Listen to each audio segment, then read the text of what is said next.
ബാങ്ക്വറ്റിൻ്റെ ഈ എപ്പിസോഡിലേക്ക് എല്ലാ പ്രിയപ്പെട്ടവർക്കും കർത്താവായ യേശുക്രിസ്തുവിൻ്റെ നാമത്തിൽ സ്വാഗതം അറിയിക്കുന്നു. എല്ലാവർക്കും കർത്താവിൽ സ്നേഹവും വന്ദനവും. നമ്മൾ തുടർമാനമായി പഠിച്ചുകൊണ്ടിരിക്കുന്ന പരിശുദ്ധാത്മാവിനെ സംബന്ധിച്ചുള്ള വിഷയത്തിലെ ആധികാരികമായ ചില പദപ്രയോഗങ്ങളും ചില വചനഭാഗങ്ങളും ഇന്ന് നാം ചിന്തിക്കും. നമ്മൾ കഴിഞ്ഞ ദിവസം ചിന്തിച്ചത് പരിശുദ്ധാത്മാവെന്ന മുദ്രയെക്കുറിച്ചാണ്. എഫെസ്യ ലേഖനം 1-ാം അധ്യായം 13-14 വാക്യങ്ങളിൽ പൗലോസ് അപ്പോസ്തലൻ സവിസ്തരമായി പരിശുദ്ധാത്മാവിൻ്റെ ഇടപെടലുകളെക്കുറിച്ചും പരിശുദ്ധാത്മാവിനെ നമ്മിൽ വെച്ചിരിക്കുന്നതിൻ്റെ ദൈവിക ഉദ്ദേശത്തെക്കുറിച്ചും പദ്ധതിയെക്കുറിച്ചും ഒക്കെ വിസ്തരിക്കുന്നുണ്ട്. എഫെസ്യ ലേഖനം 1-ാം അധ്യായം 13-14 വാക്യങ്ങൾ നമുക്ക് അത് സുപരിചിതമാണ്. ഇവിടെ ഇപ്രകാരമാണ് ഓർപ്പിക്കുന്നത്: അവനിൽ നിങ്ങൾക്കും നിങ്ങളുടെ രക്ഷയെക്കുറിച്ചുള്ള സുവിശേഷമെന്ന സത്യവചനം നിങ്ങൾ കേൾക്കുകയും അവനിൽ വിശ്വസിക്കുകയും ചെയ്തിട്ട് തൻ്റെ സ്വന്തം ജനത്തിൻ്റെ വീണ്ടെടുപ്പിന് വേണ്ടി തൻ്റെ മഹത്വത്തിൻ്റെ പുകഴ്ചയ്ക്കായിട്ട് നമ്മുടെ അവകാശത്തിൻ്റെ അച്ചാരമായ വാഗ്ദത്തത്തിൻ പരിശുദ്ധാത്മാവിനാൽ മുദ്രയിട്ടിരിക്കുന്നു. ഇവിടെ 2 കാര്യമാണ് പൗലോസ് അപ്പോസ്തലൻ ഓർപ്പിക്കുന്നത്. അതിലൊന്നാമത്തെ കാര്യം വാഗ്ദത്തത്തിൻ പരിശുദ്ധാത്മാവ്. എന്താണ് ഈ വാഗ്ദത്തത്തിൻ പരിശുദ്ധാത്മാവ്? കർത്താവ് എന്തിനാ നമ്മെ തിരഞ്ഞെടുത്തത്, അല്ലെങ്കിൽ പിതാവായ ദൈവം ക്രിസ്തുവിൽ നമ്മെ എന്തിന് തിരഞ്ഞെടുത്തു എന്ന് വ്യക്തമായി ലേഖനങ്ങളിൽ നമ്മെ ഓർപ്പിക്കുന്നുണ്ട്. അപ്പോസ്തലന്മാരുടെ നടപടി പുസ്തകം കഴിഞ്ഞിട്ട് ഇങ്ങോട്ട് റോമാലേഖനത്തിലേക്ക് നാം വരുമ്പോൾ വിശ്വാസത്താലുള്ള നീതീകരണത്തെക്കുറിച്ചാണ് ഓർപ്പിക്കുന്നത്. വിശ്വാസത്താലുള്ള നീതീകരണം എന്നുള്ള പദം തന്നെ ഒരു മനുഷ്യന് തൻ്റെ ക്രിയകളാൽ ഒരിക്കലും ദൈവത്തെ പ്രസാദിപ്പിക്കുവാൻ കഴിയാതിരിക്കുമ്പോൾ മനുഷ്യൻ്റെ ആ നിസ്സഹായ അവസ്ഥയെ കണ്ടിട്ട് കൃപ തോന്നുന്ന ദൈവം താൻ തന്നെ തീരുമാനിച്ച് താനായി തന്നെ നടത്തുന്ന ഒരു പരിഹാര പ്രക്രിയയിലൂടെ നമ്മെ നീതിമാന്മാരെന്ന് വിശേഷിപ്പിക്കുന്നു. ഈ ഭാഗമാണ് റോമാലേഖനത്തിൽ ഓർപ്പിക്കുന്നത്. റോമാലേഖനം നിങ്ങൾ പഠിച്ചാൽ 1-ാം അധ്യായം മുതൽ അതിൻ്റെ 16-ാം അധ്യായം വരെയുള്ള ഓരോ ഭാഗങ്ങളിലും നീതീകരണത്തെക്കുറിച്ച് വ്യക്തമായി പ്രതിപാദിക്കുന്നു. ഒന്നുകൂടി പറഞ്ഞാൽ, കർത്താവായ യേശുക്രിസ്തുവിൻ്റെ തിരുരക്തത്താൽ, ദൈവവചനത്താൽ, പരിശുദ്ധാത്മാവിനാൽ ദൈവത്തിൻ്റെ മുൻനിർണയത്തിൽ ഉൾപ്പെട്ട ഒരു മനുഷ്യൻ ആദാമ്യ പാപത്തിൽ നിന്ന് എത്രത്തോളം വിടുവിക്കപ്പെടും എന്നുള്ളത് ദൈവവചനം നമ്മെ ഓർപ്പിക്കുകയാണ്. ഇവിടെയാണ് പരിശുദ്ധാത്മാവിന് നമ്മുടെ മേലുള്ള വലിയ ഇടപെടലിൻ്റെ ആഴത്തെക്കുറിച്ച് ദൈവത്തിൻ്റെ തിരുവചനം ഓർപ്പിക്കുന്നത്. നിങ്ങൾ റോമാലേഖനം പഠിച്ചാൽ അതിൻ്റെ 8-ാം അധ്യായത്തിൻ്റെ 29-ാം വാക്യത്തിൽ ദൈവത്തിൻ്റെ തിരുവചനം ഇപ്രകാരം ഓർപ്പിക്കുന്നുണ്ട്: ദൈവം മുൻ നിയമിച്ചവരാണ് നാം. ആ മുൻ നിയമിച്ചവരെ ദൈവം തൻ്റെ മുൻനിർണയപ്രകാരം വിളിച്ചു, അവരെ വേർതിരിച്ചു. അവരെ വേർതിരിക്കുന്നത് പോലും തൻ്റെ പുത്രൻ്റെ സ്വരൂപത്തോട് അനുരൂപമാക്കേണ്ടതിനാണ്. ഇപ്പം നമ്മളെ ദൈവം വിളിച്ചിരിക്കുന്നതിൻ്റെ പിമ്പിൽ ഒറ്റ ഉദ്ദേശമേ ഉള്ളൂ. ഒന്നുകൂടി പറഞ്ഞാൽ, നമ്മെ ദൈവം വിളിച്ചപ്പോൾ ദൈവത്തിൻ്റെ വിളിയാലുള്ള ആശ ഇതാണ്: തൻ്റെ പുത്രൻ്റെ സ്വരൂപത്തോട് അനുരൂപമാകുവാൻ. റോമർ 8:29 അത് നമ്മെ പഠിപ്പിക്കുന്നുണ്ട്, ഓർപ്പിക്കുന്നുണ്ട്. അവൻ വിളിച്ചവരെ, അഥവാ മുൻ നിയമിച്ചവരെ, തൻ്റെ പുത്രൻ അനേകം സഹോദരങ്ങളിൽ ആദ്യജാതനാകേണ്ടതിന് അവൻ്റെ സ്വരൂപത്തോട് അനുരൂപമാകുവാൻ മുൻ നിയമിച്ചിരിക്കുന്നു. ഇതാണ് ദൈവത്തിൻ്റെ തിരുവചനം ഓർപ്പിക്കുന്നത്. ഒന്നുകൂടി പറഞ്ഞാൽ, യേശു ദൈവത്തിൻ്റെ പുത്രനായിരിക്കെ യേശുവിനെ പോലെ അനേക പുത്രന്മാരെ ആവശ്യമുള്ളത് കൊണ്ട് നമ്മെ തിരഞ്ഞെടുത്തു. ഇതാണ് ദൈവത്തിൻ്റെ തിരുവചനം ഓർപ്പിക്കുന്നത്. വാസ്തവത്തിൽ ഈ ക്രിസ്തീയ ജീവിതം എന്ന് പറയുന്നത് തന്നെ പുത്രൻ്റെ സ്വരൂപത്തോട് അനുരൂപമാകുവാനുള്ള ഒരു ജീവിതയാത്രയാണ്. നമ്മൾ എത്രത്തോളം വർഷം വിശ്വാസ ജീവിതത്തിൽ ചിലവഴിച്ചു എന്നുള്ളതല്ല ദൈവം നോക്കുന്നത്. മറിച്ച് നാം എത്രത്തോളം ആദാമ്യ സ്വരൂപത്തിൽ നിന്ന് ക്രിസ്തുവിൻ്റെ സ്വരൂപത്തിലേക്ക്, കർത്താവിൻ്റെ ക്യാരക്ടറിലേക്ക് നാം എത്രത്തോളം അനുരൂപപ്പെട്ടു എന്നുള്ളതാണ് നമ്മുടെ ആത്മീക വളർച്ചയുടെ തുലാസ്. നാം പലപ്പോഴും ഇക്കാര്യങ്ങളെക്കുറിച്ച് നാം ചിന്തിക്കാറില്ല. കാരണം ലേഖനങ്ങളിലെ പഠിപ്പിക്കലുകൾ പലപ്പോഴും നമ്മുടെ സഭകളിലില്ല. പ്രസംഗങ്ങൾക്കൊരിക്കലും നമ്മെ വളർത്താൻ കഴിയത്തില്ല. എന്നാൽ പഠിപ്പിക്കലുകൾക്ക് നമ്മെ എഡിഫൈ ചെയ്യാൻ കഴിയും, നമ്മെ വളർത്തുവാൻ കഴിയും. അതുകൊണ്ടാണ് ഒരു വിശ്വാസി തീർച്ചയായും അല്ലെങ്കിൽ നിർബന്ധമായും ലേഖനങ്ങൾ പഠിച്ചിരിക്കണം. എന്നാൽ ഈ ലേഖനങ്ങൾ പുതിയ നിയമത്തിൽ കർത്താവ് തൻ്റെ അപ്പസ്തലന്മാരിലൂടെ പരിശുദ്ധാത്മാവിനെ നമുക്ക് നൽകുമ്പോഴും ഈ ലേഖനങ്ങളുടെ ഉള്ളടക്കത്തെക്കുറിച്ച് വ്യക്തമായ ധാരണയൊന്നും ഭൂരിപക്ഷം വിശ്വാസികളിലില്ല. അതുകൊണ്ട് തന്നെ വചനത്തെക്കുറിച്ചുള്ള അവരുടെ പരിജ്ഞാനമില്ലാഴിക നിമിത്തം ദൈവശക്തിയെക്കുറിച്ചും ദൈവവചനത്തെക്കുറിച്ചും ഒരു ദൈവപൈതലിൻ്റെ അധികാരത്തെക്കുറിച്ചും ആത്മീയ ലോകത്തെക്കുറിച്ചും പൈശാചിക തന്ത്രങ്ങളെക്കുറിച്ചുമൊക്കെ അവർ പലപ്പോഴും അജ്ഞരാണ്. എന്നാൽ പരിശുദ്ധാത്മാവിൽ നിറയുന്ന ഒരു ദൈവിക മനുഷ്യൻ പിന്നത്തേതിൽ അവനൊരു മനുഷ്യനല്ല, മറിച്ച് അവൻ ദൈവ മനുഷ്യനാണ്. തിമോത്തിയോസ് ലേഖനത്തിൽ പൗലോസ് അപ്പോസ്തലൻ തൻ്റെ നിജപുത്രനായ തിമോത്തിയോസിനെ ഇങ്ങനെയാണ് വിളിക്കുന്നത്: നീയോ ദൈവത്തിൻ്റെ മനുഷ്യനായ, അല്ലെങ്കിൽ നീയോ ദൈവത്തിൻ്റെ മനുഷ്യനുള്ളവേ. അപ്പോൾ ഈ ദൈവത്തിൻ്റെ മനുഷ്യൻ എന്നുള്ള ഒരു പദപ്രയോഗം തന്നെ നമ്മുടെ മാനുഷിക തലങ്ങളിൽ നിന്ന് നമ്മെ ഉയർത്തി ഒരു ദൈവിക തലത്തിലേക്ക് നമ്മെ പൊസിഷൻ ചെയ്തിരിക്കുന്നതിനെ കുറിച്ചാണ് ഓർപ്പിച്ചിരിക്കുന്നത്. കൊലോസ്യലേഖനം 3-ാം അധ്യായം 1-ാം വാക്യം മുതൽ താഴേക്ക് വരുമ്പോൾ അവിടെ ഇപ്രകാരം ദൈവത്തിൻ്റെ വചനം പറയുന്നു: നിങ്ങൾ ഭൂമിയിലുള്ളവരല്ല, നിങ്ങൾ സ്വർഗത്തിലുള്ളവരാണ്. നിങ്ങൾ ഭൂമിയിലുള്ളവരെ പോലെയല്ല, നിങ്ങൾ സ്വർഗത്തിലുള്ളവരെ പോലെ ചിന്തിക്കുക. Praise God. ഈ സ്വർഗീയന്മാരെ പോലെ ചിന്തിക്കുവാനും സ്വർഗീയന്മാരെ പോലെ ഇടപെടുവാനും സ്വർഗത്തിൽ നിന്ന് ഭൂമിയിലേക്ക് വന്ന ഒരുവനെ പോലെ ചിന്തിക്കുവാൻ, പ്രവർത്തിക്കുവാൻ, സംസാരിക്കുവാൻ, ഇടപെടുവാൻ ഒക്കെയാണ് ഒരു ദൈവപൈതലിനോട് ദൈവത്തിൻ്റെ തിരുവചനം ആവശ്യപ്പെടുന്നത്. ഇതുകൊണ്ട് തന്നെയാണ് പരിശുദ്ധാത്മാവ് നമ്മുടെ മേൽ ആവസിച്ചിരിക്കുന്നത്. ഒന്നുകൂടി പറഞ്ഞാൽ, ദൈവവചനപ്രകാരം വീണ്ടും ജനിക്കുന്ന ഒരു ദൈവപൈതൽ അവൻ പരിശുദ്ധാത്മാവിനെ പ്രാപിച്ചതിന് ശേഷം ദൈവത്തെ പോലെ ചിന്തിക്കുവാൻ, അഥവാ ക്രിസ്തുവിനെ പോലെ ചിന്തിക്കുവാൻ, ക്രിസ്തുവിനെ പോലെ സംസാരിക്കുവാൻ, പ്രതികരിക്കുവാൻ, വിഷയങ്ങളെ നോക്കി കാണുവാനൊക്കെയാണ് ദൈവം ആഗ്രഹിക്കുന്നത്. Praise God. അപ്പോൾ ഇതിനു വേണ്ടിയാണ് നമുക്ക് ഒരു വീണ്ടും ജനന അനുഭവം ദൈവം തന്നിരിക്കുന്നത്. Praise God. അപ്പോൾ കഴിഞ്ഞ ഒരു എപ്പിസോഡിൽ നമ്മൾ ചിന്തിച്ചു വീണ്ടും ജനന അനുഭവത്തെക്കുറിച്ച്. വീണ്ടും ജനനം എന്നുള്ള പദം ബൈബിളിലില്ല. പുതുതായി ജനിക്കുക എന്നുള്ളൊരു പദം ബൈബിളിൽ കൊടുത്തിട്ടില്ല. നിക്കോദെമോസിനോട് പോലും യോഹന്നാന്റെ സുവിശേഷത്തിൽ അതിൻ്റെ 3-ാം അധ്യായത്തിൽ കർത്താവായ യേശു ക്രിസ്തു ഓർപ്പിക്കുമ്പോൾ അവിടെ വീണ്ടും ജനിക്കുക അഥവാ പുതുതായി ജനിക്കുക എന്നൊരു പദം അല്ല ഓർപ്പിച്ചിരിക്കുന്നത്. അതിൻ്റെ ഗ്രീക്ക് പദത്തെക്കുറിച്ച് നമ്മൾ കഴിഞ്ഞ ദിവസങ്ങളിൽ ചിന്തിച്ചു. അത് 2 പദങ്ങളാണ്, ജിനാവോ, അനോഥേൻ. ഈ 2 പദങ്ങളാണ്. അതിൻ്റെ അർത്ഥം ഉയരത്തിൽ ജനിക്കുക അഥവാ സ്വർഗത്തിൽ ജനിക്കുക. ആ ഉയരത്തിൽ നിന്നുള്ള പദത്തിൻ്റെ അർത്ഥം തന്നെ ഏറ്റവും ഉയരത്തിൽ ജനിക്കുക. ഒന്നുകൂടി പറഞ്ഞാൽ, സ്വർഗീയ സ്ഥലങ്ങളിൽ ജനിച്ചവരാണ് ദൈവമക്കൾ. അല്ലാതെ ഒരു പ്രസംഗം കേട്ട് കർത്താവായ യേശു ക്രിസ്തുവിനെ രക്ഷിതാവും കർത്താവുമായി സ്വീകരിച്ച് ഭൂമിയിലുള്ളവരെ പോലെ ജീവിക്കുന്നവരല്ല. ബൈബിളിൽ മാനസാന്തരം എന്നൊരു പദമുണ്ട്. മാനസാന്തരം എന്ന പദത്തിന് ഒരു 6-7 മൂലപദങ്ങളുണ്ട് ഗ്രീക്കിൽ. അതിലേറ്റവും പ്രധാനപ്പെട്ട മെറ്റനോയിയ എന്നൊരു വാക്കാണ്. മെറ്റനോയിയ എന്നുള്ള പദത്തിൻ്റെ അർത്ഥം തന്നെ കൂടുതൽ ഉയരത്തിലുള്ളത് ചിന്തിക്കുക എന്ന്. കൂടുതൽ ഉയരത്തിൽ ചിന്തിക്കുക. Praise God. യിരെമ്യാവിൻ്റെ പ്രവചനത്തിൽ കർത്താവ് പറയുന്നു ഇസ്രായേലിനോട്: എൻ്റെ വിചാരങ്ങളല്ല നിങ്ങളുടെ വിചാരങ്ങൾ, എൻ്റെ വഴികളല്ല നിങ്ങളുടെ വഴികൾ, എൻ്റെ പദ്ധതികളല്ല നിങ്ങളുടെ പദ്ധതികൾ. ആകാശം ഭൂമിക്ക് മീതെ ഉയർന്നിരിക്കുന്നത് പോലെ എനിക്ക് നിങ്ങളെക്കുറിച്ചുള്ള വിചാരങ്ങൾ ഉന്നതമായതാണ്. ഉയരത്തിലുള്ള ചിന്ത, അതിനെക്കുറിച്ചാണ് കർത്താവ് അവിടെ ഓർപ്പിക്കുന്നത്. അപ്പം നമ്മെ ദൈവം വിളിച്ചിരിക്കുന്നത് കർത്താവിനെ പോലെ ചിന്തിക്കാനാണ്. ഇതുകൊണ്ടാണ് ഈ കൊരിന്ത്യ ലേഖനത്തിൽ ഇപ്രകാരം 2-ാം അധ്യായത്തിൽ ഓർപ്പിക്കുന്നുണ്ട് പൗലോസ് അപ്പോസ്തലൻ: നാമോ ക്രിസ്തുവിൻ്റെ മനസ്സുള്ളവരാകും. ഒരു ദൈവപൈതലിൽ ദൈവം തിരക്കുന്നത് ഒരു നല്ല മനുഷ്യനെ അല്ല, ഒരു ദൈവ മനുഷ്യനെയാണ്. പലപ്പോഴും നമ്മുടെ പ്രയത്നങ്ങൾ കൊണ്ട് നമുക്ക് ഒരു നല്ല മനുഷ്യനാകാൻ കഴിയും. പക്ഷേ ദൈവം നമ്മെക്കുറിച്ച് ആഗ്രഹിക്കുന്നു നാം ഒരു നല്ല മനുഷ്യനാകാനല്ല, മറിച്ച് നാം ദൈവ മനുഷ്യരാകാനാണ്. അതുകൊണ്ട് തന്നെ ബൈബിൾ നമ്മളോട് കൂടുതൽ മെച്ചമാകാൻ ഓർപ്പിക്കുന്നില്ല. ബൈബിൾ നമ്മോട് ആത്മാവിൽ നടക്കുവാനാണ് ആഗ്രഹിക്കുന്നത്. Praise God. ഈ പലപ്പോഴും ഈ ആത്മാവിൽ നടക്കുന്ന, അല്ലെങ്കിൽ ആത്മാവിൽ നടക്കുക, ആത്മീയ ശുശ്രൂഷ ചെയ്യുക, ഈ വിഷയങ്ങളെക്കുറിച്ചും വളരെ ഒരു ശിശുത്വ മനോഭാവത്തോടെ കാണുന്നവരുണ്ട്. Praise God.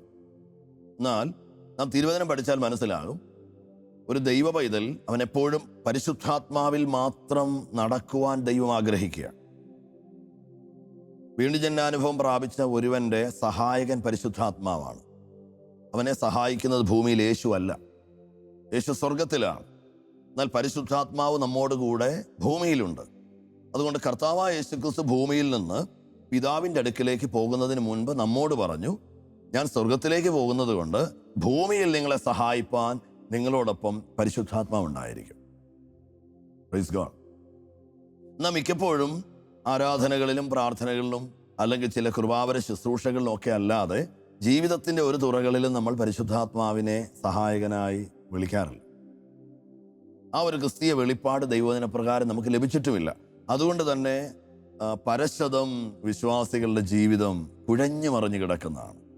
സാത്താൻ അവരെ തോൽപ്പിക്കുന്നു, ആത്മീയ യുദ്ധത്തിൽ അവർ പരാജയപ്പെടുന്നു, പലരും രോഗബാധിതരാകുന്നു, പല തീരുമാനങ്ങൾക്കകത്ത് അവർക്ക് വ്യക്തമായ നിലപാടുകൾ എടുക്കാൻ കഴിയുന്നില്ല, ആത്മീക വളർച്ച അവരുടെ ജീവിതത്തിൽ ഉണ്ടാകുന്നില്ല. വർഷങ്ങൾ വിശ്വാസികളായി തുടരുമ്പോഴും പലപ്പോഴും ബന്ധിക്കപ്പെട്ടവരായി പൈശാചിക ഉപായങ്ങളിൽ ആത്മീക നേതൃത്വങ്ങൾ ഉൾപ്പെടെയുള്ളവർ പലപ്പോഴും കുരുങ്ങി കിടക്കുകയാണ്. നമ്മൾ ഈ കാഴ്ചകളാണ് പലപ്പോഴും സഭകളുടെ അന്തരീക്ഷങ്ങളിലൊക്കെ കാണുന്നത്. ഇതിന് ഒരൊറ്റ പരിഹാരമേ ഉള്ളൂ. ഇതിൻ്റെ പരിഹാരം ആത്മനിറവാണ്. അപ്പോൾ നമുക്കിനി വിഷയത്തിലേക്ക് വരാം. ഇവിടെ എഫെസ്യലേഖനം 1-ാം അധ്യായം 13-14 വാക്യങ്ങൾ ഇപ്രകാരം പറയുന്നു: രക്ഷയെക്കുറിച്ചുള്ള ആ സത്യവചനം കേട്ടപ്പോൾ തന്നെ നിങ്ങളെ പരിശുദ്ധാത്മാവിൽ വീണ്ടെടുപ്പിൻ ആ നാളിലേക്ക്, അല്ലെങ്കിൽ ആ സ്വന്തം ജനത്തിൻ്റെ വീണ്ടെടുപ്പിനായിട്ട് ആ വീണ്ടെടുപ്പ് നാൾ വരെയും പരിശുദ്ധാത്മാവിനാൽ, അല്ലെങ്കിൽ അവകാശത്തിൻ്റെ അച്ചാരമായ വാഗ്ദത്തത്തിൻ്റെ പരിശുദ്ധാത്മാവിനെ മുദ്രയിട്ടിരിക്കുന്നു. ഇവിടെ ഈ അച്ചാരം എന്നൊരു വാക്കുണ്ട്. വാസ്തവത്തിൽ അതൊരു ഹീബ്രു പദമാണ്. ആമേൻ. ആ ഹീബ്രു പദത്തിൻ്റെ അർത്ഥം തന്നെ ഒരിക്കലായി അച്ചാരം നൽകപ്പെട്ട് കഴിഞ്ഞാൽ പിന്നത്തേതിൽ ആ വ്യക്തി ആ അച്ചാരം അഥവാ അഡ്വാൻസ് വാങ്ങിയവൻ സ്വന്തമാണ്. നാം കർത്താവായ യേശുക്രിസ്തുവിൻ്റെ മാത്രം ഉടമസ്ഥതയിലാണെന്ന് തെളിയിക്കുവാൻ വേണ്ടിയാണ് നമ്മുടെ മേൽ പരിശുദ്ധാത്മാവിനെ തന്നിരിക്കുന്നത്.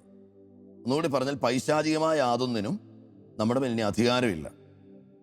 നമ്മുടെ ആത്മീയ ജീവിതത്തിൽ നാം അറിയാതിരിക്കുന്നൊരു കാര്യമാണ്, നമ്മൾ ഏറ്റവും കൂടുതൽ പിശാചിനെ ഭയപ്പെടുകയും സാത്താന് നമ്മുടെ മേലൊരു അധികാരവും ഇല്ല എന്നുള്ളത് നാം മറന്നു പോവുകയും ചെയ്യുന്നു. നിങ്ങൾക്കറിയാമോ, സാത്താൻ അധികാരമുണ്ട്, സാത്താന് ശക്തിയുണ്ട്. എന്നാൽ സാത്താന് ശക്തിയും അധികാരവും ഉള്ളത് ദുരാത്മാക്കളുടെ മേലും പിശാചുക്കളുടെ മേലും മാത്രമാണ്. ഒരു ദൈവ പൈതലിൻ്റെ മേൽ ഒരിക്കലും സാത്താന് അവകാശമോ അധികാരമോ ഇല്ല. ഇതാണ് ദൈവത്തിൻ്റെ തിരുവചനം നമ്മെ പഠിപ്പിക്കുന്നത്. നാം മറ്റൊരു വിധത്തിൽ നാം ചിന്തിക്കുകയും നമ്മുടെ മേൽ അധികാരമുണ്ടെന്ന് വരുത്തി തീർക്കുവാനുള്ള ആ സാത്താന്യമായ പരിശ്രമങ്ങളെ അറിയാതെ ആ പിശാചിന്റെ ചതിയിൽ നാം അകപ്പെട്ടു പോവുകയും ചെയ്യുന്നുണ്ട്. ഇതുകൊണ്ട് തന്നെ വിശ്വാസികളിൽ അനേകർ ഭയവിഹ്വലരാണ്, അവർ പിശാചിനെ ഭയക്കുന്നവരാണ്. എന്നാൽ സാത്താന് നമ്മുടെ മേൽ യാതൊരു അധികാരവും ഇല്ല എന്നും പരിശുദ്ധാത്മാവിനെ സ്വീകരിച്ചൊരു വ്യക്തിയുടെ മേൽ ഇനി യാതൊരു സ്വാധീനങ്ങളും ചെയ്യുവാൻ ദുരാത്മശക്തികൾക്ക് കഴിയുകയില്ലെന്നും ദൈവത്തിൻ്റെ തിരുവചനം നമ്മെ പഠിപ്പിക്കുന്നു. Praise God. നാം ഇതിനെക്കുറിച്ച് വിശദമായിട്ട് ഈ 1-2 ഭാഗങ്ങളിൽ ചിന്തിപ്പാൻ ഞാൻ ആഗ്രഹിക്കുകയാണ്. Praise God. അപ്പോൾ ഇവിടെ 2 പദങ്ങളാണ് നമ്മൾ പറഞ്ഞത്. വീണ്ടെടുപ്പിന് വേണ്ടി, മഹത്വത്തിൻ്റെ പുകഴ്ചയ്ക്കായിട്ട് അവകാശത്തിൻ്റെ അച്ചാരമായ വാഗ്ദത്തത്തിന് പരിശുദ്ധാത്മാവിൽ മുദ്രയിട്ടിരിക്കുന്നു. അവിടെ അച്ചാരം എന്നുള്ളൊരു പദത്തെക്കുറിച്ച് നാം ചിന്തിച്ചു. ആ അഡ്വാൻസ് അഥവാ നമ്മുടെ ശരീരത്തിൻ്റെ വീണ്ടെടുപ്പായ ആ പുത്രത്വത്തിൻ്റെ പൂർണ്ണത, നമ്മുടെ ശരീരം വീണ്ടെടുക്കുമെന്നുള്ളതിൻ്റെ തെളിവാണ് നമ്മുടെ മേൽ വെളിപ്പെട്ട പരിശുദ്ധാത്മാവ്. ഒരുവന്റെ മേൽ ദൈവത്തിൻ്റെ പരിശുദ്ധാത്മാവിനെ ദൈവം അയക്കുമ്പോൾ വീണ്ടെടുപ്പ് നാളിൽ അവൻ്റെ ശരീരം വീണ്ടെടുക്കപ്പെടുമെന്നും അവൻ്റെ പുത്രത്വം പൂർണ്ണമാകുമെന്നും ദൈവം നമുക്ക് ഉറപ്പ് തരികയാണ്. അപ്പോൾ നമ്മുടെ പുത്രത്വത്തിൻ്റെ പൂർണ്ണതയാണ് നമ്മുടെ ശരീരത്തിൻ്റെ വീണ്ടെടുപ്പ്. അപ്പോൾ എൻ്റെ ശരീരം രൂപാന്തരപ്പെടും എന്നുള്ളതിൻ്റെ തെളിവാണ് എൻ്റെ മേൽ വെളിപ്പെട്ടിരിക്കുന്ന ദൈവത്തിൻ്റെ പരിശുദ്ധാത്മാവ്. ഈ പരിശുദ്ധാത്മാവ് അത്യന്ത ശക്തിയാണ്. Praise God.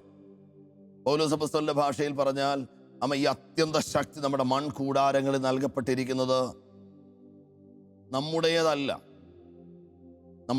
എന്ന് പറയുന്നത് പൗലോസ് പറയാനുള്ള കാരണം, ഒരു സാധാരണ മനുഷ്യന് ഒരിക്കലും ചെയ്യുവാൻ കഴിയാത്തതും ഒരു സാധാരണ മനുഷ്യന് ഒരിക്കലും അവകാശപ്പെടുവാൻ കഴിയാത്തൊരു ശക്തിയാണ് ഞങ്ങൾ വ്യാപരിക്കുന്നത്. ഒരു ഹ്യൂമൻ ബീയിങ്ങിന് ചെയ്യാൻ കഴിയാത്തതാണ് ഞങ്ങൾ ചെയ്യുന്നത്.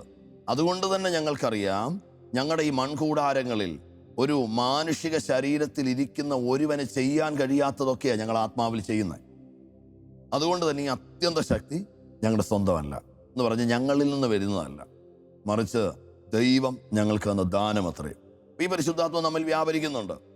Praise God. റോമാലേഖനം 8-ാം അധ്യായം നമ്മോട് പറയുന്നു, യേശു ക്രിസ്തുവിനെ മരിച്ചവരിൽ നിന്ന് ഉയർപ്പിച്ചപ്പോൾ യേശു ക്രിസ്തുവിന്റെ ശരീരത്തിൽ വ്യാപരിച്ച അതേ ശക്തി നിങ്ങളിൽ വ്യാപരിക്കുന്നു. Praise God. എന്ത് മനോഹരമാണ് ദൈവത്തിൻ്റെ വചനം പരിശുദ്ധാത്മാവിൻ്റെ ശക്തിയെക്കുറിച്ച്, അതിൽ നമ്മിൽ വ്യാപരിക്കുന്ന ദൈവശക്തിയെക്കുറിച്ച് വിവക്ഷിച്ചിരിക്കുന്നത്. Praise God. കർത്താവായ യേശു ക്രിസ്തുവിനെ മരിച്ചവരിൽ നിന്ന് ഉയർപ്പിച്ചവൻ്റെ അതേ ആത്മാവ് നിങ്ങളിൽ വ്യാപരിച്ചുകൊണ്ടിരിക്കുന്നു, അത് നിങ്ങളിൽ വസിക്കുന്നു. Praise God. അപ്പോൾ സാത്താൻ ഏറ്റവും കൂടുതൽ ഭയക്കുന്ന ഒന്നാണ്, ഒരു മൊമെൻ്റാണ് കർത്താവായ യേശു ക്രിസ്തുവിൻ്റെ ഉയർപ്പ്. ഹെബ്രായ ലേഖനം 2-ാം അധ്യായം 14-ാം വാക്യത്തിൽ ഹെബ്രായ ലേഖകൻ ഓർപ്പിക്കുന്നത് പോലെ, മരണത്തിൻ്റെ അധികാരിയായ സാത്താനെ യേശു ക്രിസ്തു തൻ്റെ മരണത്താൽ നീക്കിക്കളഞ്ഞിട്ട് സാത്താന്യമായ അധികാരം നമ്മുടെ മേൽ നിന്ന് എടുത്തു മാറ്റിയിട്ട് ദൈവിക അധികാരം നമ്മുടെ മേൽ പുനഃസ്ഥാപിച്ചു. Praise God. അങ്ങനെ പിശാചിന് അവൻ്റെ ആ സർവായുധ വർഗം നഷ്ടപ്പെട്ട ആ നിമിഷത്തെ സാത്താൻ ഭയത്തോടുകൂടി മാത്രമേ ഓർക്കുകയുള്ളൂ. അപ്പം അങ്ങനെ പിശാച് ഏറ്റവും കൂടുതൽ ഭയപ്പെടുന്ന ഒന്നാണ് അവൻ്റെ ആ തോൽവി കാൽവറിയിൽ വെളിപ്പെട്ടത്. പക്ഷെ ആ സമയത്ത് യേശുക്രിസ്തുവിൻ്റെ മേൽ വ്യാപരിച്ച ദൈവശക്തി, അല്ലെങ്കിൽ മരിച്ചു അടക്കപ്പെട്ട യേശുക്രിസ്തുവിൻ്റെ മേൽ അപ്പോൾ വ്യാപരിച്ച അതേ ദൈവശക്തി, സകല പൈശാചിക മണ്ഡലങ്ങളെയും കാൽക്കീഴാക്കിയ ആ ദൈവശക്തി നമ്മിൽ വ്യാപരിക്കുന്നു. Praise God. ഒന്നുകൂടി പറഞ്ഞാൽ, വാഴ്ചകൾക്കും അധികാരങ്ങൾക്കും ഇപ്പോഴുള്ളതിനോ വരുവാനുള്ളതിനോ യാതൊന്നിനും ഒരു പവേഴ്സ് ആൻഡ് പ്രിൻസിപ്പാലിറ്റീസിന് എന്നെയോ നിങ്ങളെയോ തൊടാൻ കഴിയാത്തതുപോലെ നാം മുദ്രിതരാണ്, നാം പ്രൊട്ടക്റ്റഡ് ആണ് എന്നുള്ള തിരിച്ചറിവ് ദൈവവചനം നമുക്ക് തരികയാണ്. Praise God. ഇത് വളരെ മനോഹരമായ ചിന്തയാണ്. നാം മുദ്ര കുത്തപ്പെട്ടവരാണ്. Praise God. നമ്മെ മുദ്രയിട്ടിരിക്കുന്നു എന്ന് ദൈവത്തിന്റെ തിരുവചനം പറയുമ്പോൾ, praise God, we are sealed. നമ്മൾ സീൽഡ് ആണ്. ആ സീൽഡ് എന്നുള്ള പദത്തിന് ഫ്രാഗിറ്റ്സോ എന്ന് പറയുന്നൊരു പദമാണ്. Praise God. അത് ഗ്രീക്കിൽ കൊടുത്തിരിക്കുന്നത്. അതിൻ്റെ അർത്ഥം തന്നെ സ്റ്റാമ്പ് ചെയ്തിരിക്കുകയാണ്. നമ്മെ സ്റ്റാമ്പ് ചെയ്തിരിക്കുകയാണ്. എന്തിന്? For a prevention or for a security. നമ്മളെ ദൈവം സീൽ ചെയ്തിരിക്കുന്ന പരിശുദ്ധാത്മാവിനാൽ ചിലതിൽ നിന്ന് പ്രിവെന്റ് ചെയ്യാനായിട്ട്, ആമേൻ, ചിലതിൽ നിന്ന് സെക്യൂരിറ്റിക്ക് വേണ്ടി. ഒന്നുകൂടി പറഞ്ഞാൽ, ദൈവാത്മാവിന്റെ മുദ്രയുള്ള ഒരുവനെ നേരിട്ട് എതിർക്കാൻ ഒരു പൈശാചികതരത്തിന് കഴിയത്തില്ല. Praise God. ഇത് ദൈവത്തിന്റെ വചനം നമുക്ക് തരുന്ന ഉറപ്പാണ്. അപ്പൊ ആത്മമണ്ഡലങ്ങൾക്ക് എന്നെ തൊടുവാൻ കഴിയാത്തതുപോലെ, പൈശാചികമായ ലോകത്തിന് എന്നെ ഒന്നും ചെയ്യാൻ കഴിയാത്തതുപോലെയും ഞാൻ ഇതിനൊക്കെ അതീതനാണെന്ന് ഞാൻ തിരിച്ചറിയുന്ന ഇടത്താണ് ദൈവത്തിന്റെ പരിശുദ്ധാത്മാവിന് എന്നെ ഒരു ദൈവ പൈതലിനെ പോലെ ഉപയോഗിക്കാൻ കഴിയുന്നു. Praise God. അതുകൊണ്ട് തന്നെ പൈശാചിക ശക്തികളുടെ ഏറ്റവും വലിയ തന്ത്രം നമ്മെ ഭയപ്പെടുത്തുക എന്നുള്ളതാണ്. നിങ്ങൾക്കറിയാമോ, ഈ സാത്താന് ഒരിക്കലും നമ്മുടെ മേൽ ശക്തിയില്ല. ഈ ആദത്തിന്റെ അടുക്കൽ പിശാച് വന്ന് നിങ്ങൾ ശ്രദ്ധിച്ചേ, ഉൽപ്പത്തി പുസ്തകത്തിൽ ഈ ആദത്തിന്റെ അടുക്കൽ സാത്താൻ വരുന്നത് മല്ലിട്ട് തോൽപ്പിക്കാനല്ല. കാരണം ദൈവസ്വരൂപമായ ആദത്തെ ഒരിക്കലും തന്റെ ശക്തിയാൽ കീഴ്പ്പെടുത്താൻ കഴിയത്തില്ലെന്ന് പിശാചിന് നന്നായിട്ട് അറിയാം. അതുകൊണ്ട് തന്നെ ആദത്തിന്റെ അടുക്കൽ സാത്താൻ വരുന്ന തന്ത്രങ്ങളുമായിട്ട്, കാരണം തൻ്റെ ശക്തി കൊണ്ടോ ബലം കൊണ്ടോ അധികാരം കൊണ്ടോ കീഴ്പ്പെടുത്തുന്നതിനേക്കാൾ വലിയ പദവിയിലാണ് ആദത്തെ ദൈവം ആക്കിയിരിക്കുന്നത്. അതുകൊണ്ട് ശക്തി പ്രയോജനപ്പെടാത്ത ഇടത്ത് സാത്താൻ തൻ്റെ തന്ത്രങ്ങളുമായി ആദത്തിനെതിരെ വരുന്നതാണ് നാം കാണുന്നത്. Praise God. അതുകൊണ്ട് തന്നെ കൊരിന്ത്യലേഖനം നിങ്ങൾ പഠിക്കുമ്പോൾ ദൈവത്തിൻ്റെ തിരുവചനത്തിൽ ഇപ്രകാരം ഓർപ്പിക്കുന്നുണ്ട്, സർപ്പം ഹൗവയെ ഉപായത്താൽ ചതിച്ചു. Praise God. ഒരിക്കലും തൻ്റെ അധികാരം കൊണ്ടോ ശക്തി കൊണ്ടോ സാത്താൻ ഒരു ദൈവവചനം തൊടാൻ കഴിയത്തില്ല. മറിച്ച് തൻ്റെ വഞ്ചന കൊണ്ട്, സ്പിരിറ്റ് ഓഫ് ഡിസപ്ഷൻ, വഞ്ചന കൊണ്ട് നമ്മെ തകർക്കുവാനോ തോൽപ്പിക്കുവാനോ സാത്താന് കഴിയും. അതുകൊണ്ട് ദൈവമക്കൾ ഇന്ന് ഈ ദൈവവചനം കേൾക്കുമ്പോൾ തിരിച്ചറിയേണ്ടുന്ന ഒരു കാര്യം, നാം പരിശുദ്ധാത്മ മുദ്രിതർ ആണെങ്കിൽ നമ്മുടെ മേൽ ഒരധികാരവും ചുമത്തുവാൻ സാത്താന് കഴിയത്തില്ല. Praise God. യാതൊരു വിധത്തിലും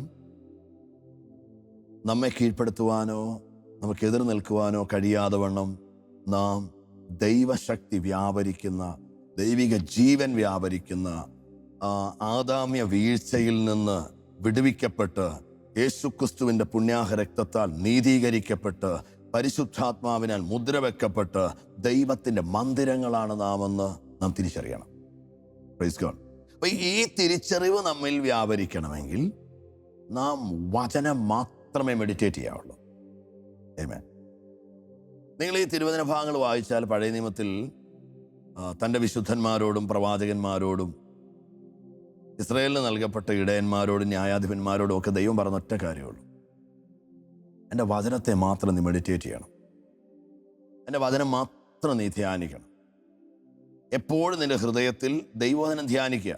അതിൻ്റെ അർത്ഥം ബൈബിളും വായിച്ചുകൊണ്ടിരിക്കുക നല്ല ദൈവമക്കളെ, മറിച്ച് എൻ്റെ ചിന്തകളുടെ നിലവാരം ഈ ബൈബിളിൻ്റെ നിലവാരത്തിലായിരിക്കും. ആമേൻ. നിങ്ങൾ ചിന്തിക്കുന്നെങ്കിൽ, പ്രതികരിക്കുന്നെങ്കിൽ, ഏതെങ്കിലും ഒരു വിഷയത്തെക്കുറിച്ച് നിങ്ങൾ ധ്യാനിക്കുന്നെങ്കിൽ, എന്തെങ്കിലും ഒരു വിഷയത്തിൽ ഇടപെടുന്നെങ്കിൽ, ഒരു അഭിപ്രായം പറയുന്നെങ്കിൽ, ഒന്ന് പ്രതികരിക്കുന്നെങ്കിൽ ഒക്കെ ഈ തിരുവചനത്തിലുള്ളവർ, ആത്മനിറവുള്ള ദൈവഭൃത്യന്മാർ അല്ലെങ്കിൽ ആത്മാവിൽ നടന്നവർ, അവരെങ്ങനെ പ്രതികരിച്ചു, അവരെങ്ങനെയാ വിഷയങ്ങളെ കണ്ടത്, അവരുടെ ജീവിതത്തിൽ അവർ എങ്ങനെ പരിശുദ്ധാത്മ നിറവിൽ കാര്യങ്ങൾ കൈകാര്യം ചെയ്തു, അതേ ആത്മനിറവിൽ കാര്യങ്ങൾ കൈകാര്യം ചെയ്യുവാൻ നാം നമ്മെ തന്നെ ഏൽപ്പിക്കുക. Praise God. കാരണം ദൈവത്തിൻ്റെ പരിശുദ്ധാത്മാവിനെ പ്രാപിച്ച ഒരു ദൈവ പൈതൽ ലോകക്കാരനല്ല, അവൻ സാധാരണക്കാരനുമല്ല. Praise God. ഇതാണ് ദൈവത്തിൻ്റെ തിരുവചനം നമുക്ക് തരുന്ന നമ്മെക്കുറിച്ചുള്ള വ്യക്തമായ ഒരു തിരിച്ചറിവ്. ഈ തിരിച്ചറിവിൽ മുൻപോട്ട് പോകുവാൻ നമുക്ക് നമ്മെ കർത്താവിൻ്റെ കരങ്ങളിൽ ഏൽപ്പിക്കാം. Praise God. ഞാൻ ആ വാക്യം ഒരിക്കൽ കൂടി പറഞ്ഞ് ഇന്ന് നമുക്ക് പ്രാർത്ഥിക്കാം. കർത്താവ് നമ്മെ സഹായിക്കട്ടെ. Praise God. വീണ്ടെടുപ്പ് നാളിലേക്ക് മുദ്രയിട്ടിരിക്കുന്ന പരിശുദ്ധാത്മാവ്. ഒന്നുകൂടി പറഞ്ഞാൽ, കർത്താവായ യേശുക്രിസ്തു വന്ന് ഇനി മധ്യാകാശത്തിൽ വന്ന് നമ്മുടെ ശരീരത്തിൻ്റെ വീണ്ടെടുപ്പ് നടക്കുന്നത് വരെയും പൈശാചികമായ യാതൊന്നിനും എൻ്റെ മേലോ നിങ്ങളുടെ മേലോ ഒരു സ്വാധീനവും ഇല്ലാത്തതുപോലെ നാം വീണ്ടെടുക്കപ്പെട്ടവരാണ്. ഈ ഒരു വലിയ തിരിച്ചറിവോടെ നമുക്ക് ഇന്ന് ദൈവസന്നിധാനത്തിൽ ധ്യാനിപ്പാൻ കർത്താവ് നമുക്കിടയാക്കട്ടെ. അതെ, നമ്മൾ മുദ്ര കുത്തപ്പെട്ടവരാണ്. Praise God. നമുക്ക് ഈ ദൈവജനഭാഗം വായിക്കുമ്പോൾ ഞാൻ നിങ്ങളോട് പറഞ്ഞല്ലോ ഈ അച്ചാരം എന്നുള്ളൊരു പദത്തെക്കുറിച്ച്. അച്ചാരം, അഡ്വാൻസ്. ഒന്നുകൂടി പറഞ്ഞാൽ, യേശുവിനെ കർത്താവെന്ന് സ്വീകരിക്കുന്ന ഒരു വ്യക്തി, അവൻ യേശുവിനെ കർത്താവെന്ന് ഏറ്റുപറയുമ്പോൾ മുതൽ അവൻ്റെ സകല കർത്തൃത്വങ്ങളും, അവൻ്റെ ആത്മീകമോ ഭൗതികമോ ശാരീരികമോ മാനസികമോ കുടുംബപരമോ സാമ്പത്തികമോ എന്തു തുറകളിലും സകല കർത്തൃത്വങ്ങളും യേശുക്രിസ്തുവിൻ്റെതായി വഴിമാറുകയാണ്. ഒന്നുകൂടി പറഞ്ഞാൽ, ഇനിയും അവൻ സ്വസ്ഥനാണ്. അവന് വേണ്ടി കർത്തൃത്വം നടത്തുന്ന ഒരു കർത്താവുണ്ട്. ഈ പലപ്പോഴും രക്ഷയിലേക്കൊക്കെ കടന്നു വന്ന പ്രിയപ്പെട്ടവർക്ക് ഇതറിയുകയില്ല. ഞാൻ ഒരു ചോദ്യം കൂടി ചോദിച്ചു നിർത്തുന്നു. നിങ്ങളുടെ ഹൃദയത്തിൽ ഒരു കസേരയുണ്ട്, അതിലിരിക്കാൻ 2 പേരുണ്ട്. ഒന്ന് നിങ്ങളും ഒന്ന് യേശുവും. നിങ്ങൾ ആരെ ഇരുത്തും? പലപ്പോഴും നമുക്ക് പറയാനൊരു മറുപടി, കർത്താവിനെ ഞങ്ങൾ ഇരുത്തുവെന്ന ബഹുമാനിക്കാൻ. ഞാൻ നിങ്ങളോട് പറയുന്നു, നിങ്ങൾ ഒരിക്കലും ആ സീറ്റിൽ കർത്താവിനെ ഇരുത്തരുത്. മറിച്ച് നിങ്ങൾ അവിടെ ഇരിക്കുക, സ്വസ്ഥമാകുക. കർത്താവ് എഴുന്നേൽക്കട്ടെ, അവിടുന്ന് നമുക്ക് വേണ്ടി ജീവിക്കട്ടെ, അവിടുന്ന് നമുക്ക് വേണ്ടി സംസാരിക്കട്ടെ, അവിടുന്ന് നമുക്ക് വേണ്ടി പ്രതികരിക്കട്ടെ, അവിടുന്ന് നമുക്ക് വേണ്ടി എതിരികളെ അതിജീവിക്കട്ടെ. കർത്താവിന് നമ്മിൽ ജീവിപ്പാൻ അവസരം കൊടുക്കുക. ഇതിനത്രേ പരിശുദ്ധാത്മാവിൽ നാം മുദ്രിതരായി. നമുക്കൊരു നിമിഷം പ്രാർത്ഥിക്കാമല്ലോ. ഞങ്ങളുടെ പ്രിയ കർത്താവേ, ഈ ദൈവവചനത്തിൻ്റെ വാക്കുകൾ കേട്ട് ഈ സമയത്ത് ദൈവവചനത്തെ ധ്യാനിക്കുന്ന എല്ലാ പ്രിയപ്പെട്ടവരുടെ മേലും കർത്താവേ അവിടുത്തെ പരിശുദ്ധാത്മ വ്യാപരിക്കുകയും മാനുഷിക തലങ്ങളിൽ നിന്ന് ദൈവിക തലങ്ങളിലേക്ക്, മാനുഷിക ചിന്തകളിൽ നിന്ന് സ്വർഗീയമായതിലേക്ക് ഒരു വലിയ തിരിച്ചറിവോടെ ഒന്ന് സ്റ്റെപ്പിൻ ചെയ്യാനായിട്ട് പരിശുദ്ധാത്മാവ് ഒരുക്കുവാൻ ഞാൻ പ്രാർത്ഥിക്കുക. കർത്താവെ അവിടുന്ന് ചെയ്യണമേ, അവിടുത്തെ കരം ഇടപെടണമേ. നിന്റെ കുഞ്ഞുങ്ങളെ ഞാൻ പ്രാർത്ഥിച്ച് അനുഗ്രഹിക്കുന്നു. കർത്താവായ യേശുക്രിസ്തുവിൻ്റെ മനസ്സുള്ളവരായി ലോകത്തിന് മുമ്പിൽ ഒരു ലോകക്കാരനും ദൈവപൈതലും തമ്മിലുള്ള വ്യത്യാസത്തെ മനസ്സിലാക്കി കൊടുക്കുവാൻ, ക്രിസ്തുവിൻ്റെ വെളിച്ചമുള്ളവരായി മുൻപോട്ട് പോകുവാൻ സ്വർഗം അവർക്കിടയാക്കണം. പ്രാർത്ഥിച്ചവരെ ബ്ലസ് ചെയ്യുന്നു യേശുക്രിസ്തുവിൻ നാമത്തിൽ തന്നെ. ആമേൻ. Love you all. God bless.